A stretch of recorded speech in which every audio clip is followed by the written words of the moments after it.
একটু চিন্তা করে দেখেন, যদি প্রেসিডেন্ট জিয়ার জন্ম না হতো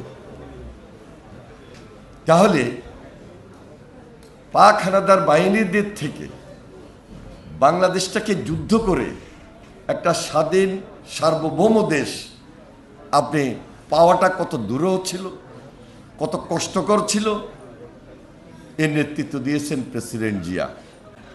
প্রেসিডেন্ট জিয়া যদি সেই যুদ্ধের নেতৃত্ব না দিতেন, স্বাধীনতার ঘোষণা যদি না করতেন, না ডাক দিতেন, তাহলে রণাঙ্গনে অস্ত্র হাতে বাংলার দামাল ছেলেরা এভাবে যুদ্ধে অবতীর্ণ হতেন না এবং স্বাধীন বাংলাদেশ পাওয়া আমাদের জন্য দূরেও ছিল, কষ্টকর ছিল।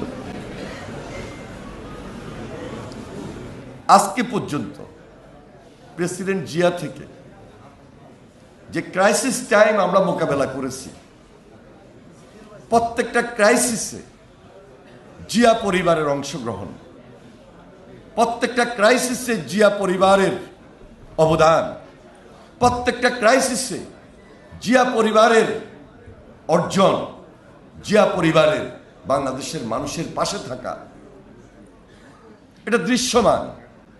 এটা আমি, আপনি যারা প্রেসিডেন্ট জিয়ার সঙ্গে রাজনীতি করেছেন, যারা প্রেসিডেন্ট জিয়ার রাজনীতি দেখেছেন, যারা বেগম খালেদা জিয়ার নেতৃত্বে রাজনীতি করেছেন, যারা বেগম খালেদা জিয়ার নেতৃত্বে রাজনীতি দেখেছেন, আর এখন পিতা এবং মাতার পথকে অনুসরণ করে যেই নেতা আজকে দেশের নেতৃত্ব দিচ্ছেন জনাব তারেক রহমান, তার রাজনীতিটাও আমরা দেখেছি, দেখছি এবং দেখব।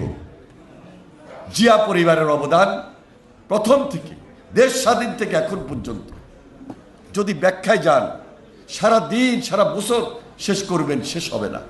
প্রেসিডেন্ট জিয়া এবং বেগম খালেদা জিয়ার অসমাপ্ত কাজকে সমাপ্ত করবেন, পিতা এবং মাতার কাজগুলা সমাপ্ত করবেন এবং সেই পথকে অনুসরণ করছেন জনাব তারেক রহমান।